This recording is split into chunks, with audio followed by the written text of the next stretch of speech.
Community health worker के training के लिए जितने भी हमारे स्टूडेंट्स आए हैं रीड इंडिया के प्लेटफॉर्म से, मैं डॉक्टर गुप्ता उन सबका बहुत बहुत स्वागत करती हूँ, वेलकम करती हूँ और उम्मीद करती हूँ कि आज की क्लास के बाद आपकी नॉलेज में काफी आप लोग गेन करोगे। जो भी हमारे हेल्थ इश्यूज थे उनको सॉल्व करने में ये ट्रेनिंग आपको बहुत हेल्प करेगी। तो इसमें तो बेटे आप लोग मेरे से नॉलेज लेते हो कि जो अच्छी हेल्थ के लिए क्या क्या होना चाहिए, पर जब हम कम्युनिटी के साथ बात करेंगे तो हमारा बात करने का तरीका अलग होगा। तब हम उनको ये समझाएंगे कि अगर हम अच्छी हेल्थ चाहते हैं तो इन चीजों को हम कैसे ऑब्जर्व करें। तो लास्ट टाइम हमने थोड़ा सा रिवाइज करते हुए ये पढ़ा था कि एक अच्छी हेल्थ के लिए दो मेजर फैक्टर्स हैं। First is the hygiene and second is the food. तो हाइजीन में हमने ये पढ़ा था personal hygiene, food and water hygiene, and third is the environmental hygiene. Food and water तक की तो हमने बात बेटे पर्सनल हाइजीन और फूड एंड वाटर की बात करी थी कि अगर पानी में या भोजन में गंदगी होती है तो कौन कौन सी बीमारियां हो सकती हैं। उन बीमारियों के बारे में जो डिटेल में नॉलेज है, जब हम हाइजीन का चैप्टर खत्म करेंगे फिर हम एक एक करके बीमारियां भी लेंगे। इसी तरह जो हमारा थर्ड हाइजीन का था that is the environment. Environment का मतलब होता है पर्यावरण, जो आपके घर के आसपास का माहौल है, वहाँ की जो गलियां हैं वहाँ गंदगी तो नहीं है, नालियां कैसी हैं, हवा कैसी है, धुआं तो नहीं है, लावारिस जानवर तो नहीं है जिनकी वजह से हमारे हेल्थ पे इफेक्ट पड़ सकता है। तो अगर हम एनवायरनमेंट की बात करते हैं तो सबसे पहले तो बेटे चाहे वो गांव हो गली मोहल्ला हो, तो कई बार हमारे यहाँ पे एनिमल्स भी ऐसे होते हैं जो हमारी हेल्थ को इफेक्ट करते हैं। तो आप सोचेंगे कि कई बार आपने देखा होगा एरिया में लेडीज कहती हैं मैडम बच्चों को ना बड़ी खुजली होती है, बदन पे छोटे छोटे दाने भी निकल आते हैं, उसमें कई बार पानी भी निकलता है। तो आमतौर पे देखा जाए वो बीमारी जो है जिसको हम स्केबीज कहते हैं वो जानवरों के थ्रू हमारे तक आती है। तो आप कहेंगे मैडम घर में तो हमारे ऐसे कोई जानवर पाला हुआ नहीं है कि जिसकी वजह से आप कहते हो ये खुजली की बीमारी हो सकती है। पर अगर हमारे गली मोहल्ले में लवारिस कुत्ते भी कई बार होते हैं जिनके आपने देखा होगा, ऑब्जर्व करते हैं खाल पे बाल नहीं होते, या लावारिस जानवर पिग्स जिसको सुअर कहते हैं वो भी होते हैं। तो वो जैसे घूमते हैं तो दीवार के साथ रगड़ लगाते हैं खुजली को ठीक करने के लिए, और वो अपने बालों को झाड़ते हैं जिससे कि जो गली मोहल्ले में पुलिया है या दीवार है उस पे वो कीटाणु गिर जाते हैं। तो अगर हम अपने कपड़े उस जगह के नजदीक सूखने डालें, या कई बार हम मार्केट जाते हुए या गली मोहल्ले में औरतें आपस में मिलती हैं तो उसी पुलिया पे बैठ जाती हैं, हमें थोड़ी पता कि उसके वहां पे पहले क्या हुआ था, तो उसकी वजह से भी हम लोगों को इस खुजली की बीमारी आ जाती है। दूसरी खुजली की बीमारी का और तरीका क्या होता है, जो रिंग वर्म हम कहते हैं, या हम कहते हैं दाग खुजली और चर्म रोग जितने हमारे होते हैं, उनका भी कारण कई हद तक हमारा जो एनवायरनमेंट है उस पर डिपेंड करता है। तीसरा हमारा इसके साथ एनवायरनमेंट में क्या चीज है, एक धुआं होता है, चाहे वो हमारी रसोई का हो, चूल्हे का हो जो उपले जलाते हैं, या कई बार गांव में ये भी देखने को आता है जहाँ फसल उगती है उसके बाद जो उसके पत्ते होते हैं उसको इकट्ठा करके उसमें वो आग लगा देते हैं, या कई बार हम भी सोचते हैं नीम की पत्तियों को आग लगा देंगे तो इससे हमारे घर का वातावरण शुद्ध हो जाएगा। पर वो जो धुआं है हमारी हवा के अंदर है, तो वो धुआं कहाँ जाता है, वो सीधा नाक के रास्ते हमारे फेफड़ों में जाता है। जो लोग जैसे हुक्का और बीड़ी पीते हैं तो जैसे वो धुआं हमारे फेफड़ों में जाके हमारे फेफड़ों को खराब करता है, इसी तरह हमारे अगर एनवायरनमेंट में धुएं की मात्रा ज्यादा है तो उसकी वजह से भी हमारे फेफड़े खराब हो जाते हैं। और कई बार ऐसे पेड़ भी हमारे एनवायरनमेंट में आसपास होते हैं, खासकर मैं कहूंगी पलवल के आसपास या गुड़गांव के आउटर स्कर्ट्स पे एक तरह के पेड़ होते हैं जिसको आप भी समझ सकते हैं, कीकर का पेड़। कीकर के पेड़ में से एक तरह से व्हाइट कलर का बालों वाला फूल सा उड़ता है हवा में, जिसके नीचे एक सफेद सा बीज भी लगा होता है। तो ये जो है हमारे बॉडी में एलर्जी करता है। तो एलर्जी करने से हम लोगों को सांस की या दमे की बीमारियां हो जाती हैं। तो जो दमे की बीमारी है उसका मेन कारण क्या है? एलर्जी। वो किसी बीमारी के कीटाणु से नहीं होती। तो वो जो एलर्जी हम लोगों को होती है वो फूलों के पराग से, धूल से, या जो है ये फसल का जो धूल उड़ती है, गेहूं की उड़ती है दाने निकालने के बाद, अगर हम उसमें सांस लें तो हमें ये फेफड़ों की बीमारियां भी हो सकती। तो ये हम बेटे इसलिए पढ़ रहे हैं कि अगर हमारे समुदाय में देखें कि इस उम्र के बाद लोगों को दमे की बहुत बीमारी है, तो हम ये जानने की कोशिश करेंगे कि हमारे इस कम्युनिटी में ये दमे की बीमारी का मुख्य कारण क्या है। तो अगर हम उस कारण को रिमूव करेंगे या मदद करेंगे, कम्युनिटी के लोगों से भी बातचीत करेंगे, तो ये बातचीत करने से दमे की बीमारी का जो हमारे यहाँ इंसिडेंस है, रेट है जितना, वो कम भी हो सकता है। तो एनवायरनमेंट का भी हमारे इस पे बहुत ज्यादा रोल है। इसी तरह कई बार आपने ये भी देखा होगा कि मोहल्ले की नालियां जो हैं उसमें गंदा पानी है, या आसपास एनवायरनमेंट में छप्पड़ बने होते हैं, बरसात के मौसम में उसमें पानी इकट्ठा हो जाता है। तो वो जो पानी इकट्ठा हुआ होता है उसकी वजह से भी कई तरह की बीमारियां आती हैं। तो आप सब जानते हैं उसका मुख्य कारण क्या है? गंदा पानी जहां भी रुका होता है वहां पे कौन सी चीज पनपती है? वो है मच्छर। तो अगर हम चाहते हैं कि इस मौसम में हमारे पूरे समुदाय में लोगों को मलेरिया ना हो, या उससे भी भयानक बीमारी कौन सी है? डेंगू। तो मलेरिया की बेटे किसी को बुखार आ जाए, जो कि हम डिटेल में जब बीमारियां पढ़ेंगे तो पढ़ेंगे, what is the difference between malaria and dengue. Dengue का कारण वायरस होता है, मलेरिया पैरासाइट से जिसका इलाज है। डेंगू का अभी तक कोई इलाज नहीं।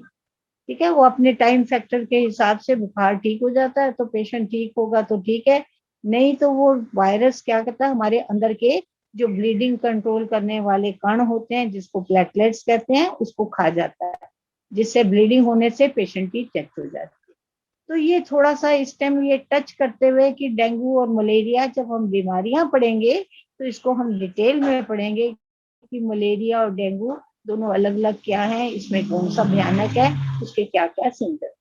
पर हम ये तो समझ सकते हैं ना, अगर हमारे एरिया में बहुत सारे छप्पर गंदा पानी इकट्ठा हुआ है तो हमें क्या करना पड़ेगा? समुदाय वालों के साथ मिलके पहले मीटिंग करेंगे, उनको समझाएंगे कि ये गंदा पानी जो इकट्ठा हुआ है इससे क्या क्या बीमारियां हो सकती हैं, और अगर हम चाहते हैं कि ये बीमारी हमारे समुदाय में ना आए तो हमें क्या करना चाहिए। तो क्या करेंगे? जो छप्पर हैं उनको भरने की कोशिश करेंगे, या समुदाय में जो एमसीडी का दफ्तर है उनको कहेंगे कि इसके ऊपर स्प्रे करके जाओ।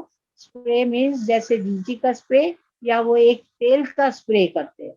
तो तेल के स्प्रे करने से क्या होता है, जो नीचे की तरफ ऑक्सीजन का लेवल है वो कम हो जाता है, जिससे कि जो उसके मलेरिया या उसके कीटाणु हैं उनके जो छोटे छोटे टेडपोल्स होते हैं वो मर जाते हैं। तो हम अपने मोहल्ले के आसपास गंदा पानी इकट्ठा नहीं होने देंगे। अगर वो गंदा पानी इकट्ठा होता है तो हमारे समुदाय में बीमारियां होने का कारण बन जाता है। इसी तरह अगर नालियां बंद हैं तो उससे भी गंदा आ जाता है।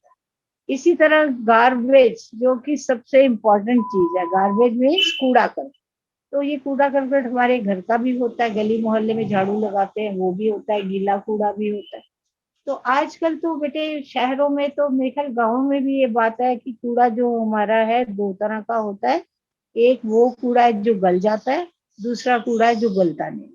जो कूड़ा गल जाता है गवर्नमेंट कहती है उसको अलग तरह के डिब्बों में डालो, वो कलर कोड बताते हैं, जिससे कि वो बाद में उसकी खाद भी बन जाती है। तो नेचुरल हमारा कूड़ा भी घर से चला गया और खाद भी हमें मुफ्त में मिल गई। तो जितना कूड़ा होता है उसको अलग अलग डब्बों में कहते हैं डाल के दो। तो आज जब ये कोविड के बाद एमसीडी वालों ने ये डिसाइड किया हुआ है कि हम घर घर जाके गार्बेज को इकट्ठा करेंगे, कूड़ा लेंगे, ताकि आप गली मोहल्ले में ऐसा कूड़ा मत फेंको। तो अगर जिस कम्युनिटी में आप काम करने जाते हो या जाओगे, तो ये देखोगे ना कि उस कम्युनिटी में कूड़े का बाहर फेंकने का क्या तरीका है। क्या कोई बड़ा डस्टबिन है जिसमें लोग खुद कूड़ा फेंकने जाते हैं, या कोई सफाई कर्मचारी है घर घर आके कूड़ा लेता है। कई बार एमसीडी वालों ने तो कूड़ा इकट्ठा करने वाला तो दे दिया, पर सफाई कर्मचारी नहीं आते। वो हफ्ते में 3 या 4 दिन छुट्टी कर लेते हैं किसी वजह को बता के। तो अगर हमारे कम्युनिटी में ये दिक्कत आती है, गार्बेज को, जिसको हम हिंदी में कूड़ा करकट कहते हैं, उठाने का या निकालने का विकास नहीं है, तो कम्युनिटी के लोगों की मदद से ये मैटर हम हायर लोगों तक लेके जाएंगे, ताकि हमारे गली मोहल्ले में सफाई रहे। अगर ये कूड़ा करकट बेटे ऐसे बिखरा रहेगा तो उससे क्या नुकसान होगा? उससे बहुत नुकसान है। जो भी मच्छर और मक्खियां हैं खासकर उस कूड़े पे बैठती हैं, और उसके बाद वो मक्खियां कहाँ चली जाती हैं? जो ओपन फूड होता है। जो ओपन फूड मीन्स जो खरबूजा काटा है या तरबूज काट के रखते हैं या खीरा काट के बेचते हैं, वो मच्छर मक्खी उस पे जाके बैठती है और गंदगी उस पे छोड़ती है। तो जब वो, इसका मतलब पूरा करकट तो एनवायरनमेंट से आया, और एनवायरनमेंट ने किस चीज को खराब किया? Food and water. तो जब ये फूड एंड वाटर बिना सफाई के हम खाएंगे, तो जो हमने बीमारियां पड़ी थी वो बीमारियां हमें हो सकती हैं। तो हमें, जब हम कम्युनिटी में जाएंगे, तो हमें ये बात का भी ध्यान रखना है कि हमारे कम्युनिटी में जो साफ सफाई है उसका, कूड़ा करकट का फेंकने का सही माध्यम है कि नहीं। ठीक है ना? तो इस बात का भी, अगर उसका विकास नहीं है तो हम उसका विकास का जो फेंकने का साधन है उसका भी हम निर्माण करें। तो ये तो हमने एक नटशेल में ये पढ़ा कि पर्सनल हाइजीन से क्या क्या प्रॉब्लम आ सकती हैं, फूड एंड वाटर से क्या क्या आ सकती हैं, और एनवायरनमेंट से क्या क्या प्रॉब्लम आ सकती हैं। और इन बीमारियों के बारे में हम डिटेल में पढ़ेंगे। पर इस टाइम आप 3-4 बीमारियां लिख लो, गंदे एनवायरनमेंट से क्या क्या बीमारियां हो सकती हैं। तो पहला लिख लो, मच्छर पनपेंगे, तो मलेरिया एंड डेंगू। फर्स्ट हमने क्या पढ़ा? डर्टी एनवायरनमेंट से मच्छर बनेंगे, जिससे कि मलेरिया और डेंगू, तो ये दोनों बीमारियां हम बाद में पढ़ेंगे।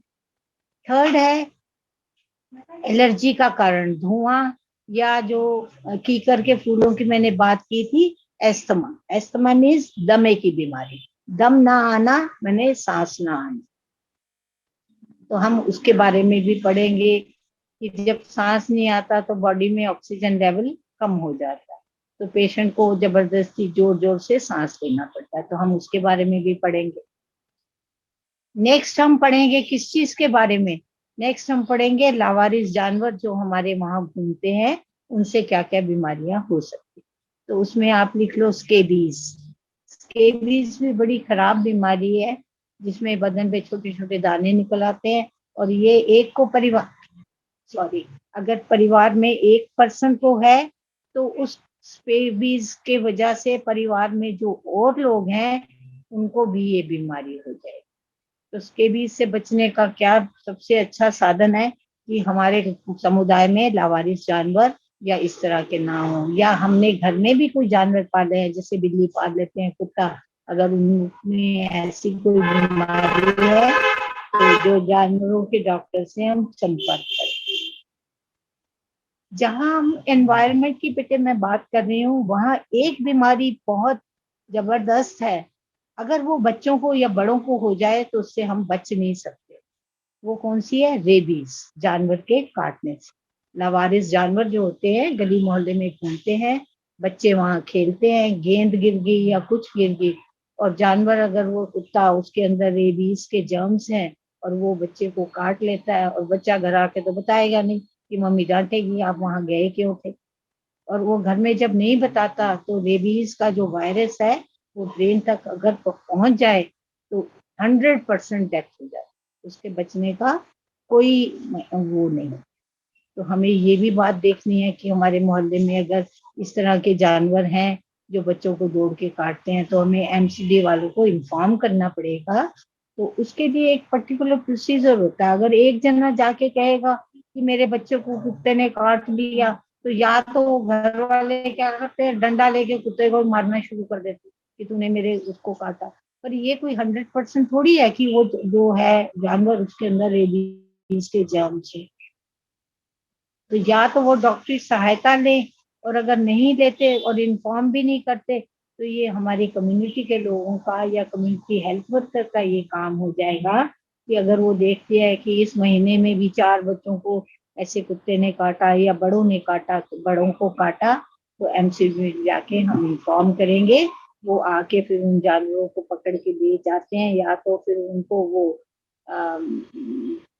अब कहना तो नहीं अच्छा लगेगा, रेबीज जानवर है तो उनको फिर इंजेक्शन लगा के उनकी डेथ हो जाए कर दे। अदरवाइज वो लावारिस होंगे तो हमारे मोहल्ले के बहुत लोगों को ऐसे काटेंगे। कई बार लावारिस ऐसे डॉग्स भी होते हैं, तो आज तो 3-4 घूम रहे हैं, उसके बाद और भी कई हो जाते हैं। तो एमसीडी वालों को अगर हम उनकी मदद लेते हैं तो वो हमारी मदद करते हैं। ये सिर्फ बेटे सिर्फ डॉग के साथ नहीं है, रेबीज की बीमारी और जानवरों के काटने से भी हो सकती है। पर आमतौर पे हम लोग एक ही जानवर का नाम समझते हैं या लेते हैं। अदरवाइज बिल्ली के काटने से, बंदर के काटने से, भालू के काटने से, इवन की चूहे के काटने से।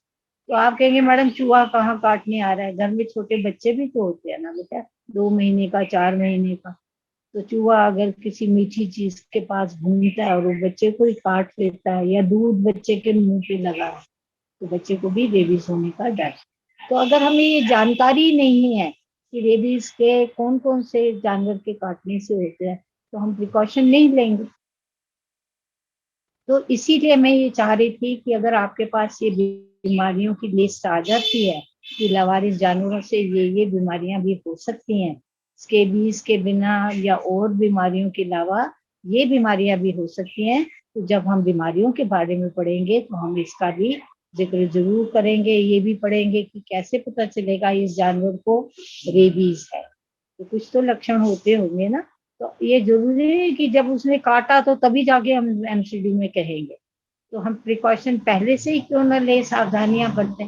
तो अगर हम ये देखते हैं कि इस जानवर में रेबीज के कीटाणु हो सकते हैं, तो हम एमसीडी दो। तो हमें ये पता होना चाहिए ना जानवर में उसके क्या लक्षण है, इंसानों में क्या लक्षण है। तो जब हमें किसी चीज के लक्षण के बारे, लक्षण मीन साइंस एंड सिम्टम्स, उसमें क्या क्या पहचान है, तो उसके बारे में हम अगर जानकारी ले लेते हैं तो एमसीडी वालों को या फायर अथॉरिटीज को इन्फॉर्म करेंगे, तो फिर हम उसका सोल्यूशन निकालेंगे। तो ये भी हम पढ़ेंगे कि अगर हम जाके कहेंगे तो कोई हमारी सुनवाई नहीं करेगा, तो क्यों ना हम कम्युनिटी के लोगों के साथ एक मीटिंग करें, उनसे पूछें वो क्या चाहते हैं। तो कई लोग तो होते हैं नहीं जी हम बिल्ली को नहीं मारते, इसको अंधविश्वास भी कईयों को होता है। तो हम उनको समझाते हुए कि इसको तो नहीं मारेंगे, पर इसमें ये बच्चा अगर किसी को काट ले और मर जाता है तो क्या वो अच्छा है या अंधविश्वास है। तो फिर लोगों, कम्युनिटी के लोगों की जब उनको जानकारी मिल जाती है तो उनके सुझाव के हिसाब से हम एप्लीकेशन लिखते हैं, डबल एप्लीकेशन, वो कैसे लिखेंगे वो भी पढ़ेंगे। तो एमसीडी को दे के आएंगे, उनसे साइन कराएंगे कि उसके ऊपर उन्होंने क्या एक्शन। तो ये बेटा थोड़ा एनवायरनमेंट के बारे में मैं आपसे बातचीत करना चाह रही थी, ताकि आपको पता चले कि एनवायरनमेंट का भी हमारे हेल्थ के ऊपर बहुत इफेक्ट। इसके बाद हमने एक चीज और पढ़ी थी जो हमारे हेल्थ को बहुत ज्यादा इफेक्ट करती है, वो है हमारा फूड। फूड मैंने भोजन। भोजन से बीमारियां तो हमने पहले पढ़ ली, नाम ले लिया दूषित भोजन, पर ये भी तो हो सकता है कि हमारे भोजन में किसी तरह की कोई कमी हो जिसकी तरह जो हमारी हेल्थ को खराब करे।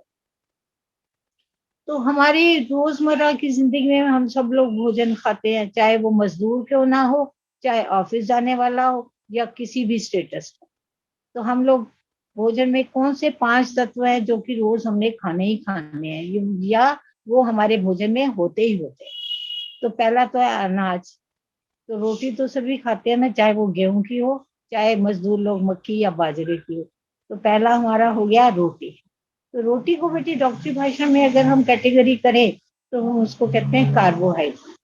तो मैं ज्यादा कार्बोहाइड्रेट की बात ना करते हुए हम जनरल बात करेंगे अनाज। तो अनाज में चावल भी आ जाते हैं, कई लोग चावल ज्यादा खाते हैं, कोई लोग जैसे नॉर्थ इंडिया के गेहूं की रोटी खाते हैं, कोई यूपी में मक्की की या बाजरे की भी खाते हैं। तो एक तो हो गया हमारा अनाज यानी रोटी, ठीक है।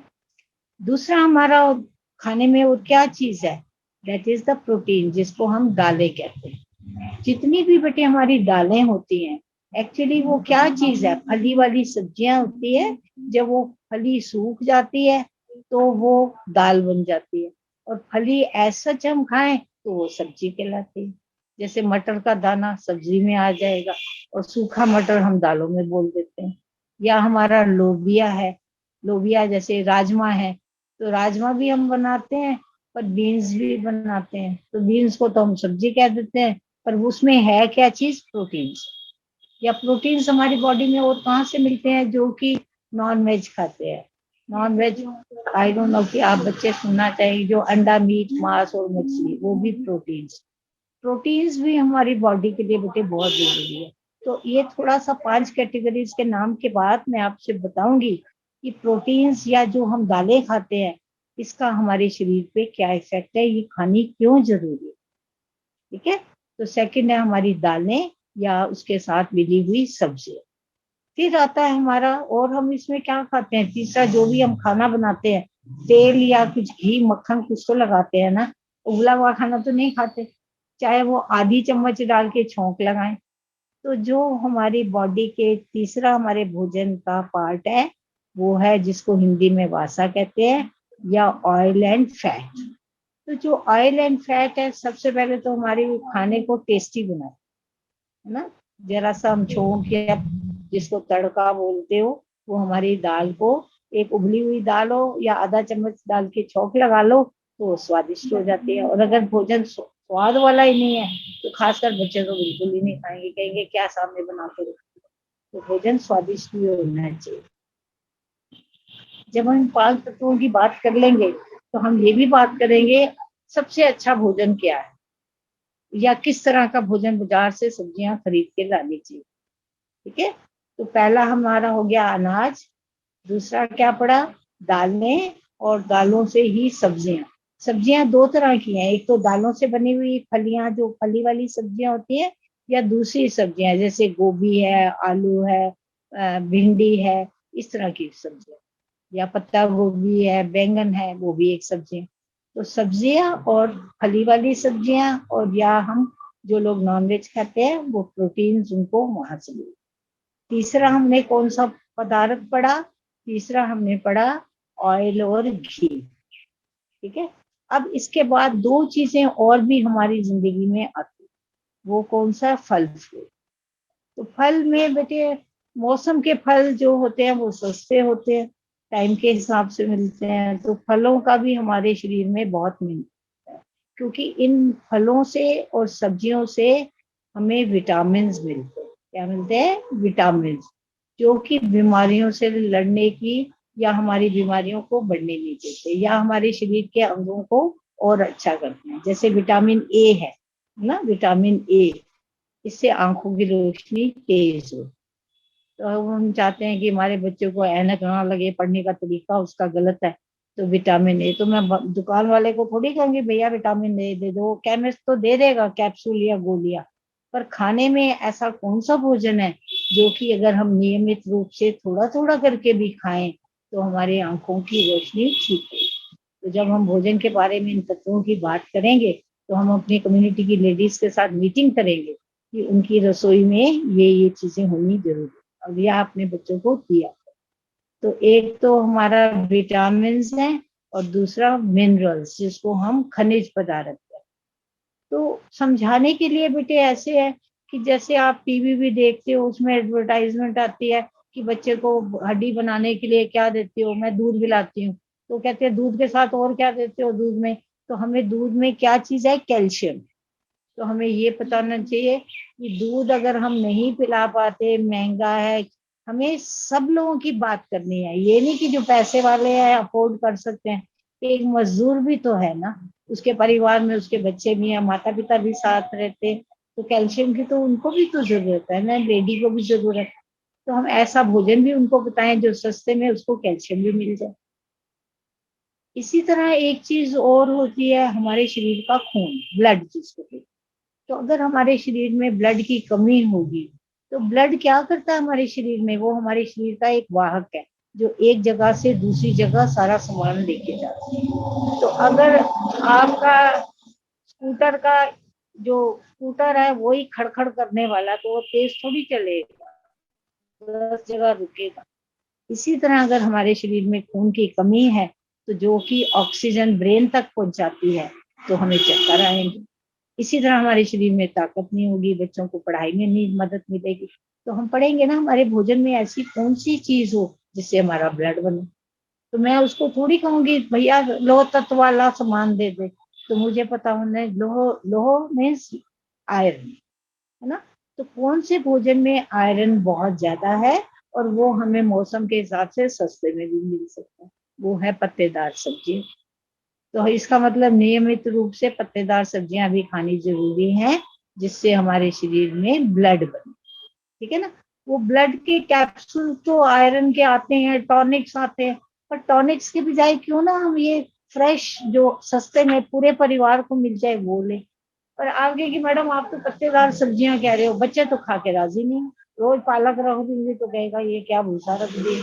तो एक गृहिणी जो है उसको पता होना चाहिए हफ्ते में 2 बार भी मैं पत्ते वाली सब्जियां बना के देनी है या ये देना है तो कैसे हेर फेर कर सकते। तो थोड़ा सा हम खाने में चेंज कर लें। जैसे सर्दी का मौसम है तो मेथी का पराठा बना सकते हैं, ठीक है ना।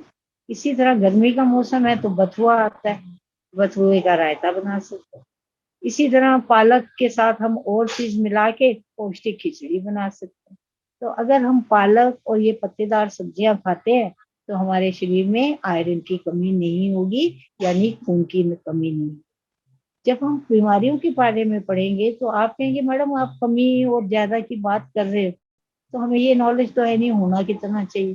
तो हम ये भी पढ़ेंगे कि हमारे बॉडी में कितना होना चाहिए। एक बेटे मैं इसी टाइम आप लोगों से ये भी चाहूंगी कि जब हम इतनी पढ़ाई करते हैं, कम्युनिटी को बताते हैं, कहते हैं नहीं बुजुर्गों का वजन भी कराना चाहिए, पर माँ को यही नहीं पता कि इस कागज पे क्या लिखा है।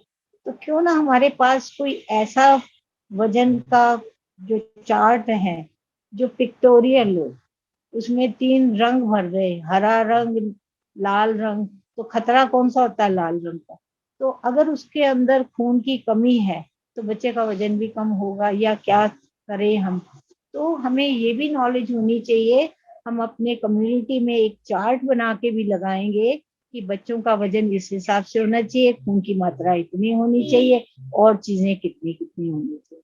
तो वो जो मात्रा हमें बनेगी वो भोजन से ही तो बनेगी। हम क्या चाहेंगे कि हमारे घरों में या कम्युनिटी के लोगों को हार्ट अटैक हो जाए। कभी सुना होगा कि अरे फलां के पिताजी को तो एकदम हार्ट अटैक हो गया, अस्पताल ले जाने का समय ही नहीं मिला। या अचानक कोई और प्रॉब्लम होगी, वो उसका जो असर है या उसका होने का कारण हमारे भोजन से रिलेटेड। तो अगर हमें भोजन के बारे में जानकारी होगी तभी तो हम रोकथाम लगाएंगे ना। तो हमारे भोजन में हमने पढ़ा अनाज होना जरूरी है, प्रोटीन्स होना, जो सब्जियां, फल फ्रूट, और ये मिनरल्स और विटामिन फ्रूट्स होने जरूरी। तो इनका सबका अपना अपना रोल है।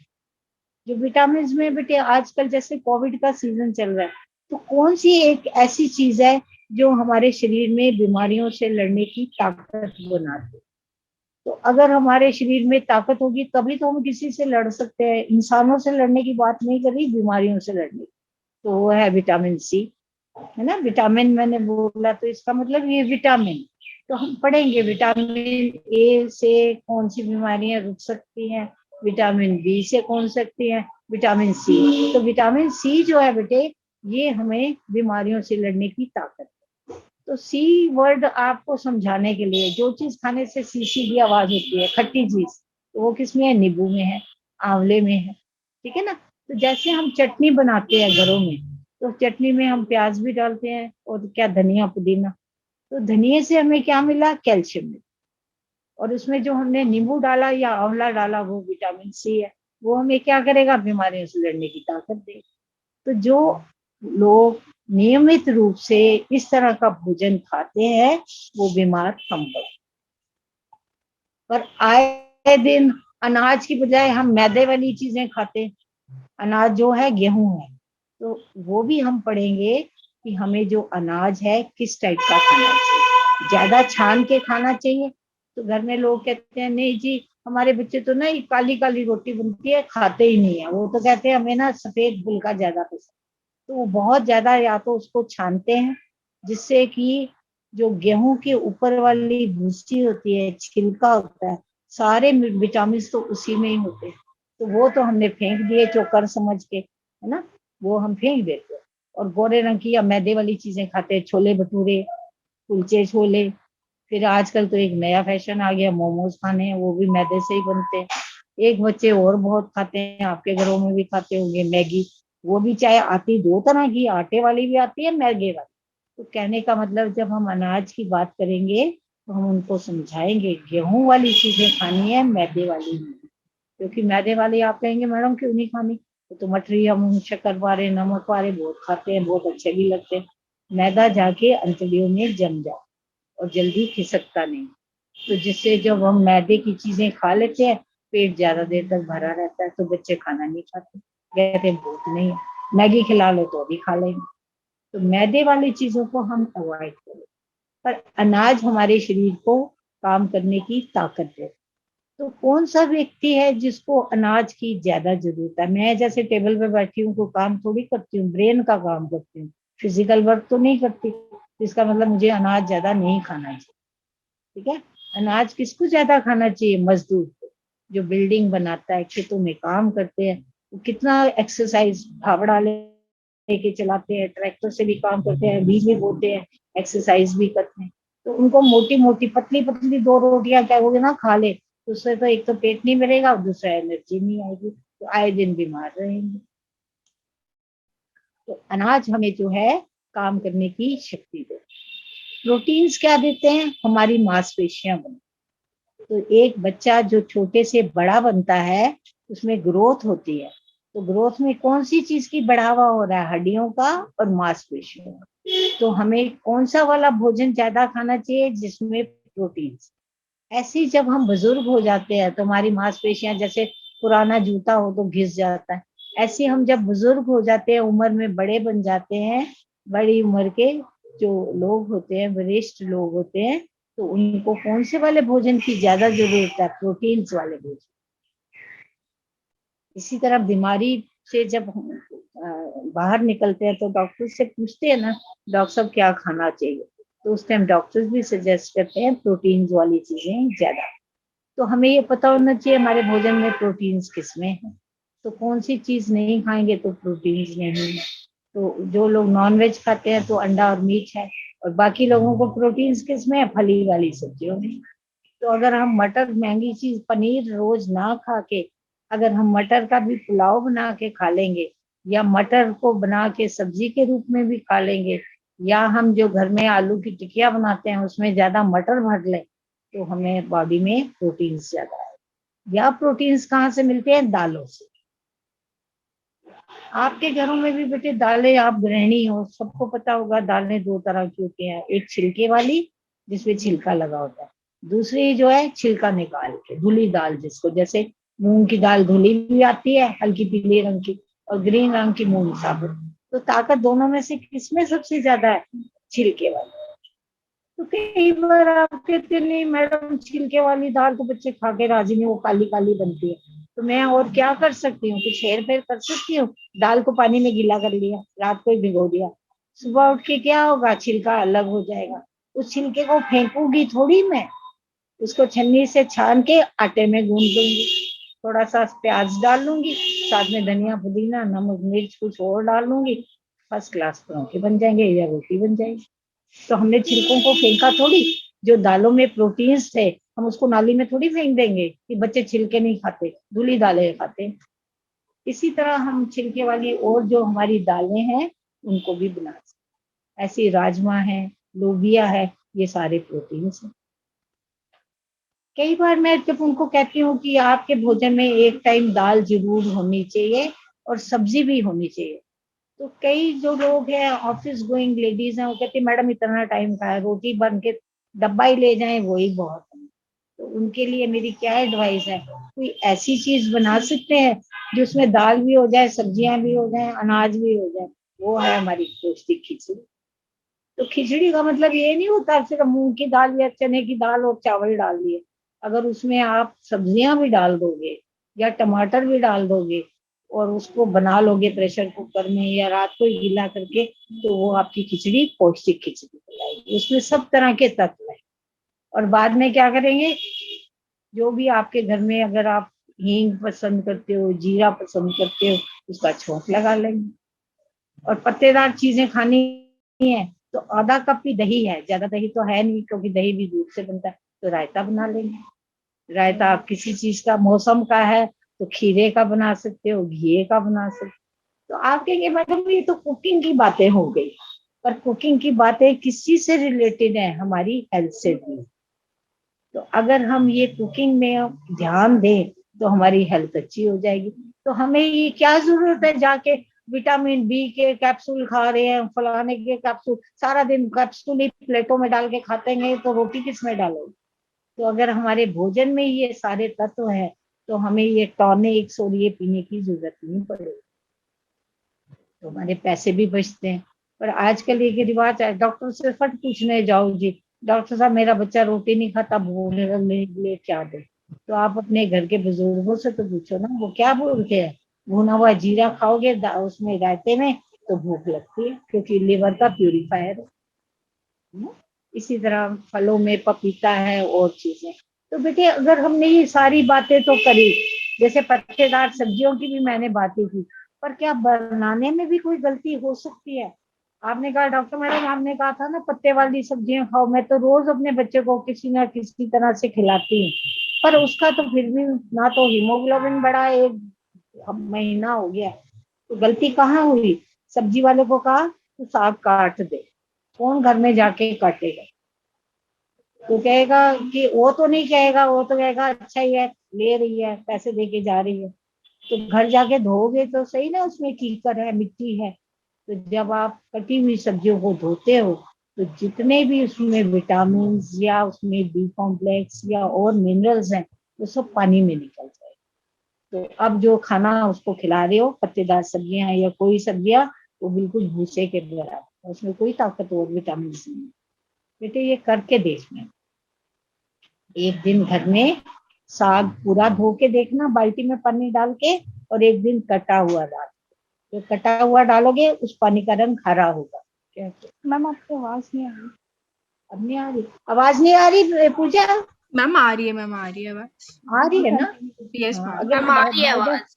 हाँ इन बिटवीन अगर बाय द वे ना आए, मैं क्लिनिक में ले रही हूँ, तो यू कैन टेल मी, उसमें कोई यस ऐसी मैम, बात यस नहीं। मैम। ठीक है ना, जब हम इतने उससे कर रहे हैं, कम्युनिटी के लड़कियां भी अपना टाइम निकाल के आ रही हैं, तो it should be A fruitful, ताकि उसका उनको फायदा हो।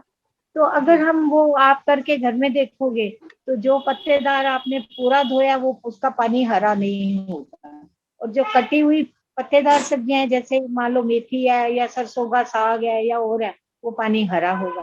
तो वो हरा कैसे हो गया, वो पत्ता काटने से जो उसके रोग खुले हैं उसका सारा मिनरल पानी में निकल गया। तो इससे हमें क्या शिक्षा मिलती है कि कोई भी सब्जी बनाने से पहले उसको धोना चाहिए, काटने से पहले, काटने के बाद सब्जियां नहीं धोनी चाहिए। और दूसरा, बनाते समय हमेशा ढक्कन दे के वो, कई बार हमसे पानी ज्यादा डल जाता है तो कहते हैं इतने में तो गलाएंगे, तो ये तो बिल्कुल गल जाएगी। तो ऐसे में हमें कुछ कर सकते हैं, पानी ज्यादा डल गया वो भी नहीं निकल सकता, और सुखाने बैठेंगे तो भाप में सारा उड़ जाएगा। तो क्या सलाह बन सकती है, उस पानी को थोड़ा नितार ले, उसको सूप में बना ले, शाम को 3-4 टमाटर डाले, कुछ सब्जियां डाले, सूप हो गए, ये भी झंझट नहीं होता। उस पानी से आटा गूंद लो, तो आपकी मिनरल्स वेस्ट तो नहीं ना गए। तो आपको हमेशा किसी काम का भी सब्स्टिट्यूट या उसका फायदा हम कैसे करते हैं ये करना है। तो ये बेटे मैंने जानकारी तो आपको दी, अब इसको प्रैक्टिकल शेप देनी वो तो हमारी कम्युनिटी की महिला ही तो देंगी ना। आजकल तो खैर जेंट्स भी खाने में इंटरेस्ट लेते हैं, तो अगर हम मीटिंग में उनसे समझाए कि भोजन क्या होता है, क्या क्या खाना जरूरी है, क्या करना जरूरी है, और हमें ये कैसे पता चलेगा कि हमारी सेहत अच्छी हो रही है या बच्चों की सेहत अच्छी हो रही है, तो उसके लिए क्या करना पड़ेगा, नियमित वजन करना चाहिए। तो जब हम बच्चों का वजन लेते हैं तो माँ बाप को बताना चाहिए कि आपके बच्चे का वजन इतना है, कम है, नॉर्मल है, ये तभी तो उनको इंटरेस्ट आएगा ना। या आप वजन अपनी कम्युनिटी में जाके नहीं करते हो तो कई लोग कहते हैं कि नजर लग जाती है जी वजन करने से। तो आपको समझाएंगे नजर किसकी लगेगी, डॉक्टर मैडम की लगेगी या माँ की लगेगी? तो आप अलग से आके बच्चे का वजन कराओ, अगर बच्चे में कोई प्रॉब्लम है तो डॉक्टर मैडम बता तो सकती है ना कि इसका क्या है, तो हम उनसे सलाह लेंगे वो क्या चाहते हैं। तो हर एक काम में बेटे जिसमें आपको लगता है कि कुछ अड़चन होने का की संभावना है, उसको डायरेक्ट कम्युनिटी पे नहीं डालेंगे, उनके सजेशंस ले। जैसे मैं मान लो कभी आप कम्युनिटी में जाते हो, एडोलेसेंट गर्ल्स की कोई प्रॉब्लम है, तो आप अपने आप से नहीं एडोलेसेंट गर्ल्स को बुलाओगे, उनके पेरेंट्स की कंसेंट। तो कई एरियाज में तो पेरेंट्स नहीं बुरा मानते, पर फिर भी टीचर्स के थ्रू अगर वो मीटिंग आप स्कूल में लेते हो या अपने सेंटर में लेते हो, तो वहाँ की कम्युनिटी की कोई मीटिंग के ग्रुप भी बना सकते हो। हेल्थ कमेटी है, ये हमारी सफाई की कमेटी है, इसके ये मेंबर्स हैं, और उसमें आप कैसे लोग डालोगे जिनकी बातें लोग सुनते, जो महिलाएं सुनती है। आप में से कई लोग बालिका वधू वाला सीरियल भी देखते होंगे, है ना, बड़ी हवेली वालों की सारी बातें सुनते हैं। ये मैं इसलिए बेटी एग्जाम्पल दे रही हूँ कि इससे आपको इंस्पिरेशन मिले कि कोई ना कोई कम्युनिटी में लोग ऐसे जरूर होते हैं जिनकी सब इज्जत करते हैं और उनकी बात भी सुनते हैं। पर कई लोग ऐसे भी होते हैं जो अड़चन डालते हैं, तो अड़चन की ईगो तो सेटिस्फाई करेंगे पर उनकी ज्यादा उनको इस चीज में शामिल नहीं, क्योंकि वो तो हर बात को ना करने में ही लगे रहेंगे। तो आपको अपनी कम्युनिटी के बारे में सोचना है कि उसका क्या क्या बेनिफिट हम कर सकते हैं। पानी अगर पीने का नहीं है तो क्या कर सकते हैं, कूड़े का फेंकने का नहीं है तो क्या कर सकते हैं, अच्छे भोजन के लिए क्या कर सकते हैं। अगर आपके कम्युनिटी में बच्चों के स्कूल के बाहर चाउमीन बेचने वाला आता है या कटे फल बेचता है तो हम उसको कैसे रोक सकते हैं, स्कूल में ही कैंटीन हो। या आप अपने पेरेंट्स को क्या सुझाव एक दे सकते हो जो बहुत पौष्टिक भी है और बच्चों का पेट भी भर देता है? तो वो बेटे आप सबको मेरे से ज्यादा पता होगा, भुने चने और गुड़।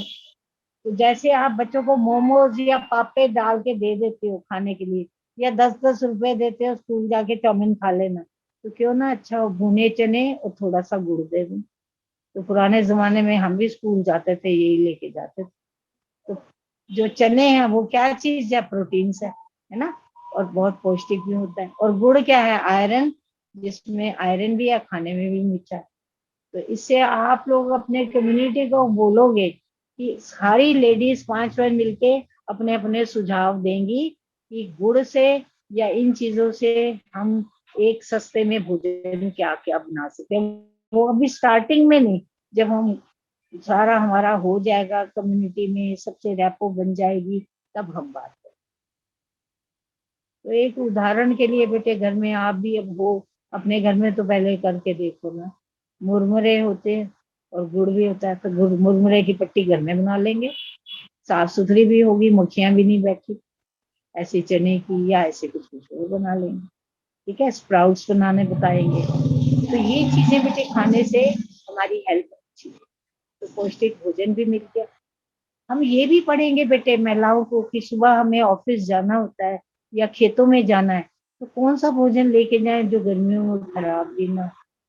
इस टाइम बेटे मुझे एक सुझाव, एक जगह गई थी मैं गांव में और देखने को मिला, मानेसर से आगे मैं कहीं गई, क्या शहरों में या मेन रोड पे जो रोड है आपकी, जो यहाँ से आगरा तक जाती है ना, नोएडा में भी जाती है, गड़े जगह जगह शौचालय बने हैं, टॉयलेट्स बने हैं, जेंट्स के लिए भी लेडीज के लिए। तो क्या हम ये सोचते हैं कि जो लेडीज खेतों में काम करने आती हैं, जो फैक्ट्रियों में जाती हैं, वहां तो ये सारी सुविधाएं हैं, जो लेडीज खेतों में काम करने आती हैं या इस तरह से और काम करती हैं, ओपन मार्केट में करती हैं, क्या वहाँ टॉयलेट्स हैं? तो टॉयलेट की जरूरत तो हर एक को होती है ना, लेडीज को भी, जेंट्स को। जेंट्स का क्या बोलना नहीं चाहिए, वो तो कहीं भी खड़े हो जाते हैं ना। तो लेडीज के लिए सुविधा होनी चाहिए कि नहीं? तो हम इस बारे में भी उनसे सलाह लेंगे कि उन लेडीज को गरीब, तो ये एनवायरनमेंट में तो आएगा और किसमें आएगा।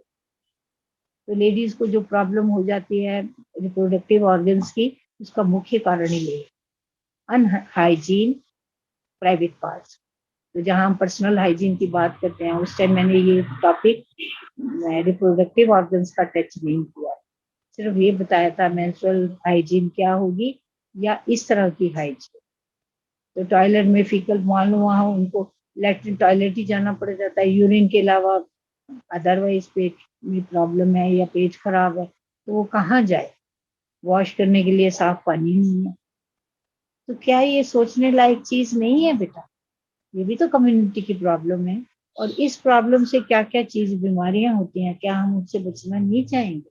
तो अगर हम इस तरह की बात आपस में ही कुछ पैसे अगर एमसीडी वाले नहीं भी बना के देते तो क्या हम कुछ कुछ पैसे जोड़ के ये ऐसा कुछ कर सकते हैं? आजकल तो ये जो शौचालय जो है अंडरग्राउंड भी बन जाते हैं, जिससे वो जो गंध है उससे वो खाद भी बनाते हैं कुछ इस तरह से, किसी से पूछ। समझ आया बेटा? तो आज जो हमने पढ़ाई की, मुझे समझ लगता है कि आप लोगों को इसके बारे में अपने फैमिली में पहले इसको यूटिलाइज करें। तो हमने एक तो एनवायरमेंटल हाइजीन की बात की, तो आप देखेंगे आपके घर के आसपास ऐसी कोई प्रॉब्लम तो नहीं। दूसरा हमने फूड की बात की, तो लास्ट क्लास में मैंने आपको कुछ क्वेश्चंस भी दिए, तो अब की क्लास में आप लिख लो 5 क्वेश्चंस। तो पहला क्वेश्चन तो फटाफट लिख लो, दूषित एनवायरनमेंट यानी एनवायरनमेंट में कमी होने से या खराबी होने से कौन कौन सी बीमारियां हो सकती? पहला,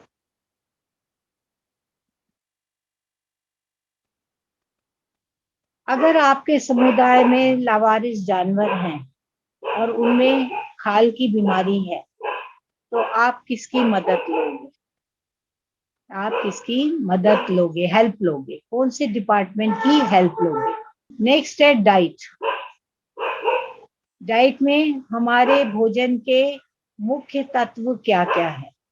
भोजन के मुख्य तत्व क्या क्या है, उनके आप नाम लिखोगे। इसमें बेटे एक चीज मैं जरा सा टच करूंगी, बाकी वो मैं बीमारियों में पढ़ूंगी। कई बार होता है बच्चे कहते हैं नहीं मम्मी हमें ये दाल सब्जी, रोज हमें आलू पूड़ी चाहिए, है ना, उन्होंने आलू पूड़ी रोज खाई। तो this is not a balanced diet. Balance का मतलब होता है तराजू, है ना? तो तराजू तो तराजू पे तोल के थोड़ी खा रहे हैं। इसका मतलब जो हमारे भोजन के तत्व है रोज की डाइट में ये सारे होने चाहिए और सही मात्रा में होनी चाहिए, इसको कहेंगे बैलेंस्ड डाइट। तो अगर भोजन में पूरा है तो बच्चे का वजन कम होता है, और अगर सिर्फ प्रोटीन्स कम है तो उसको कहते हैं, एक तो सूखा रोग होता है, एक क्वाशरकॉल डिजीज होती है जिसमें बच्चे के बाल बिल्कुल सिल्की होते हैं और भूरे भूरे। तो हम बड़े माँ बाप खुश होते हैं इसके तो बाल ना अंग्रेजों की तरह है, पर क्या हम अंग्रेज हैं जो हमारे बाल अंग्रेजों की तरह हों, है ना? या उसकी मांसपेशियां बड़ी सूखी सूखी सी है, मसल्स को ऐसे पकड़ो तो ऐसे ढीली ढीली है, तो वो कौन सी डेफिशिएंसी है? Protein deficiency. तो उस बच्चे में जो डेफिशिएंसी होगी हमें वो भोजन उसको ज्यादा देना पड़ेगा। तो ये कैसे पता चलेगा? एक तो आप कम्युनिटी वर्कर्स बताओगे, तो टाइम के टाइम सर्वे करके ऐसे बच्चों की लिस्ट बनाओगे और उनको उनके माँ बाप से पूछ के हेल्थ कैंप रख लेंगे। ऐसे कई हमारे कम्युनिटी में विकलांग लोग भी होंगे जिनको समझ ही नहीं, बच्चा लंगड़ के चलता है, सोटी से चलता है, या उसको आंखों की प्रॉब्लम है, या उसको कलर की प्रॉब्लम है, या और प्रॉब्लम्स है। तो क्या जो उनको ये इस तरह की प्रॉब्लम्स है, क्या उनके लिए हम कोई काम नहीं करेंगे उनके लिए? और हम इसी तरह सोचेंगे कम्युनिटी से मिलके गर्भवती महिला के लिए। तो इसी तरह बेटे नेक्स्ट क्लास में, हालांकि मैं ऑफिस में भी हमने बात की थी, तो मैंने तो सोचा था अगर आपको आज हमें टाइम मिलेगा तो मैं कम से कम आपको सामान तो दिखा सकूं ना कि वो सामान क्या क्या होता है। तो ये तो बेटे हमारे एक आप देख रहे होगे, मैंने नीचे से ऐसे पढ़ा है, ये ऐसे डिब्बे में आता है, इसको कहते हैं ऑक्सीमीटर। क्या बोलते हैं? ऑक्सीमीटर। ये नेक्स्ट क्लास में पढ़ाऊंगी मैं, जिसको हम अपनी उंगली पे लगा ले, जैसे मैंने अपनी उंगली पे ऐसे, इसको ये ऐसे खुल जाता है, इसको अपनी ये हाथ की उंगली अंदर डाल दी, यहाँ बटन होता है, इसको दबाएंगे तो इसमें आ जाएगा कि मेरी बॉडी में ऑक्सीजन का लेवल। तो आजकल देखो कोविड में कहते हैं ना ऑक्सीजन का लेवल कम हो जाए, 90 से कम हो जाए या 80 से कम हो जाए तो खतरा, क्योंकि फेफड़ों में ऑक्सीजन नहीं जा रहा। तो इसको कहते हैं ऑक्सीमीटर। इससे कैसे नापते हैं हम पढ़ेंगे, तो कम से कम आज इसके दर्शन या शक्ल तो देख लो। तो ये ऐसे डब्बे में आता है, ये छोटा सा ही तो है। तो हम इससे नापना आपके सारे सेंटर्स में भी हम कोशिश करेंगे इसको रखवा सकते। इसी तरह बेटे ये हमारी है ऑटोमेटिक जो ब्लड प्रेशर टेस्ट करने की मशीन है, ये बीपी ऑपरेटर है ना, ये ऐसे होता है। तो ये ऑन ऑफ है, यहाँ रीडिंग आ जाती है। तो इसको भी हम क्या करते हैं, सिर्फ मैं आज दिखा रही हूँ, इससे लेते कैसे हैं नेक्स्ट क्लास में हम पढ़ेंगे। इसके साथ ये ना कफ आता है, आपने डॉक्टरों के यहाँ भी देखा होगा। इसको सिर्फ हम यहाँ बाजू पे बांध दें और इसको हम इसके साथ कनेक्ट कर दो। बांधूंगी, बताऊंगी कैसे है। तो ये बीपी टेस्ट करने की मशीन, समझ आया, देख लिया। इससे कैसे टेस्ट करेंगे वो हम पढ़ेंगे। ये बेटे हमारे थर्मामीटर्स है, जिससे कि हम टेम्परेचर देखते हैं, है ना। तो हम पढ़ेंगे कि थर्मामीटर से बुखार कैसे देखते हैं।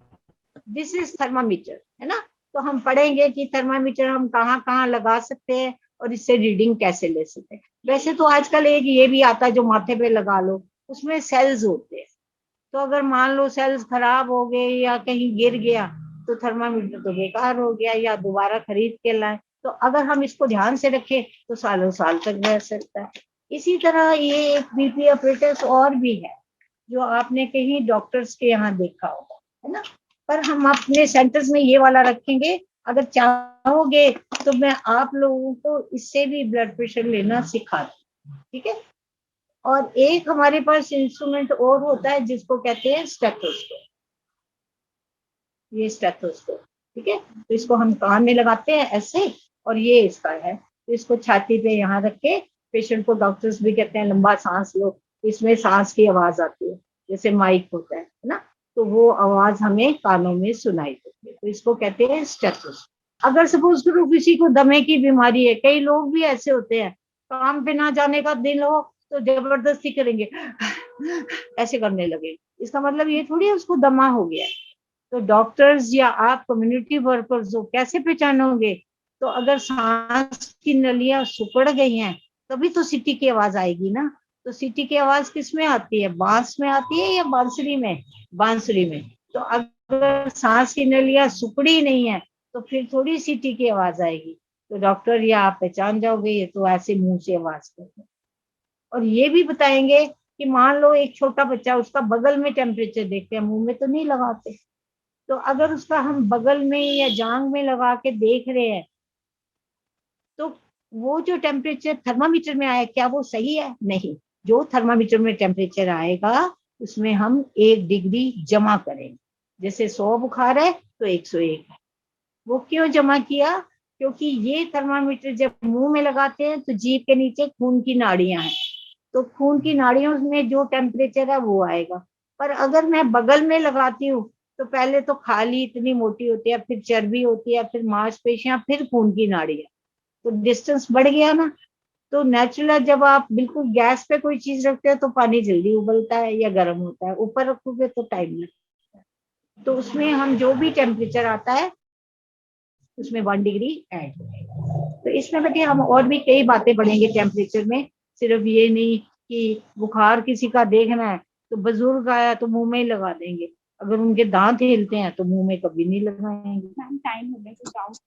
अच्छा बेटे, तो ये थोड़ा सा मुझे आपको इंस्ट्रूमेंट्स और चीजें जिसकी हम बात नेक्स्ट क्लास में करेंगे। Ma'am I have a question. हाँ पूछो बेटा, पूछो बेटा। Ma'am how to know how much babies weight is?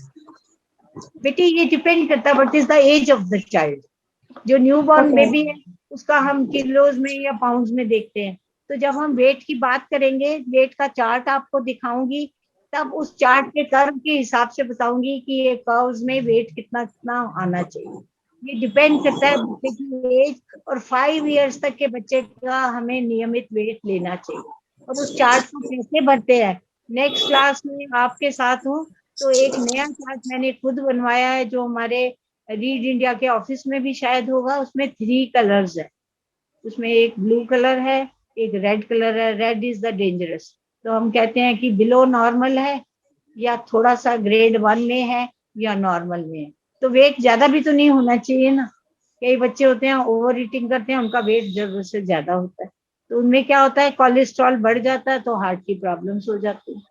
तो जब हम वेट का चार्ट पढ़ेंगे तो न्यू बॉर्न बेबी का भी पढ़ेंगे, तो देन वी विल डिस्कस, क्योंकि चार्ट हमारे सामने होगा। तो अगर इस टाइम पढ़ेंगे तो वो हमारा जो है एज ए बताने को तो पता 2.5 किलो का वजन होता है, 6 या 7 पाउंड का होता है बच्चे का वजन। तो उसमें हम पढ़ेंगे कि ये वजन जो है, या गर्भवती महिला से कैसे पता चल रहा है कि मेरे बच्चे का वजन कम है या ठीक है। तो क्योंकि अगर गर्भ में बच्चा वीक होगा तो जब पैदा होगा तो वजन तो कम ही होगा ना। तो how to record that also, तभी गर्भवती महिला का रेगुलर चेकअप होना जरूरी है। तो वो गर्भवती महिला से हमें कैसे पता चलता है, वो माँ का वजन लेंगे, तो हर महीने माँ का वजन 1 किलो बढ़ना चाहिए। तो माँ के गर्भ में बच्चा 10 महीने के लिए होता है, किलो वजन बढ़ना चाहिए। वो 10 किलो वजन बच्चे का थोड़ी है, माँ के अंदर जो गर्भ में यूट्रस है, मांसपेशियां हैं, उनका वजन है, जो गर्भ में पानी होता है उसका वजन है, और भी 1-2 चीजें होती है उनका, और बच्चे का वजन है। ठीक है। तो ये मैं नेक्स्ट क्लास में जब भी हम अब डिजीजेस पढ़ेंगे तो माल नरिश्ड बच्चे क्वेशरकॉल और मैरस्मस पढ़ेंगे, तब हम ये पढ़ेंगे कि बच्चों का हमें कैसे पता चलता है। तो स्कूल में जो बच्चे जाते हैं उनका नियमित होना चाहिए ना, या कम्युनिटी में भी होना चाहिए हेल्थ चेकअप। ये आप लोग भी अरेंज कर सकते हो, डॉक्टर को बुला के, या आप उनका वजन भी लेते हो, इम्यूनाइजेशन टीकाकरण हुआ है कि नहीं, या उनको डीवर्मिंग पेट के कीड़े की। तो एक प्लान बना के हम काम करें। ठीक है, वजन से पता चल जाएगा ये कम है, माँ से बुला के या पेरेंट्स को बुला के मीटिंग करेंगे कि वो लोग क्या चाहते हैं। ठीक है बेटा। ओके, जो आज क्वेश्चंस दिए ना ये कॉपी में आपने करने हैं, क्योंकि कल कहीं पे भी इंटरव्यू या ऑफिस में जाते हो तो आपकी यही नोटबुक्स आपके लिए बोलेगी। ओके बेटा, thank you very much, Thank you, thanks ma'am. To all बेटा, थैंक्स टू ऑल।